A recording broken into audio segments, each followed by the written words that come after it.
தேவனே, இன்று என்னை உருமாற்றும். செப்டம்பர் மாதம் 26ஆம் தேதி. எல்லாம் செய்ய எனக்கு பலன் உண்டு.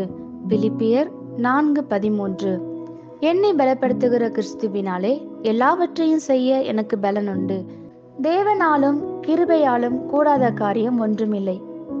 தேவன் என்னில் செய்ய நினைத்திருப்பதை என்னில் செய்ய தேவ கிருபை அவசியம். தேவனுடைய கிருபை என்பது தகுதியின்றி வழங்கப்படும் தயவு.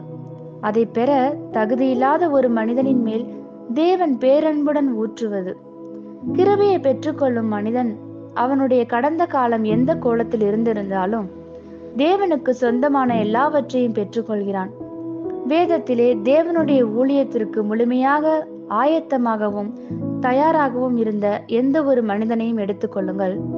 ஒரு மனிதனும் அந்த அழைப்பிற்கு பாத்திரவான் இல்லை. கிருபையே அந்த அழைப்பை வழங்கியது.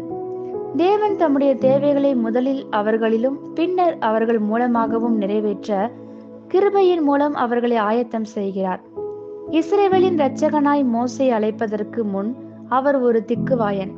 தொலைந்து போன தேசத்திற்கு தீர்க்கதரிசியாய் ஆமோசை தேவன் அழைப்பதற்கு முன் அவர் அத்திப்பழங்களை பொறுக்கிக் கொண்டிருந்தார். கீழ்ப்படுதலுள்ள அவர்களுடைய இருதயங்களில் தேவ கிருபை இறங்கின பின் அவர்கள் வேறு மனுஷராய் மாற்றப்பட்டனர். அதிசயங்கள் நடந்தது. ஒவ்வொரு முறையும் அவர்கள் கீழ்ப்படியும் பொழுதும் அவர்கள் வெற்றியாளராய் திகழ்ந்தனர். தேவனுடைய சித்தத்திற்கு கீழ்ப்படியும் போது நீங்கள் உங்களுடைய வாழ்க்கையை இழந்து விடுவீர்கள் என்று மோசம் போக்குகிறவன் உங்களிடம் கூறுவதை கேட்காதீர்கள். உங்களை உலகத்தோடு ஒப்பிட்டு பார்க்காதீர்கள். அது கடந்து போகும். உங்களுடைய கீழ்ப்படிதலை உங்கள் வாழ்வின் எஜமானிடம் அறிக்கையிடுங்கள்.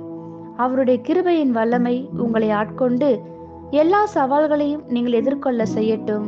ஆமேன். இந்த வார்த்தைகளினால் நீங்கள் ஆசீர்வதிக்கப்பட்டீர்கள் என்று நாங்கள் நம்புகிறோம்.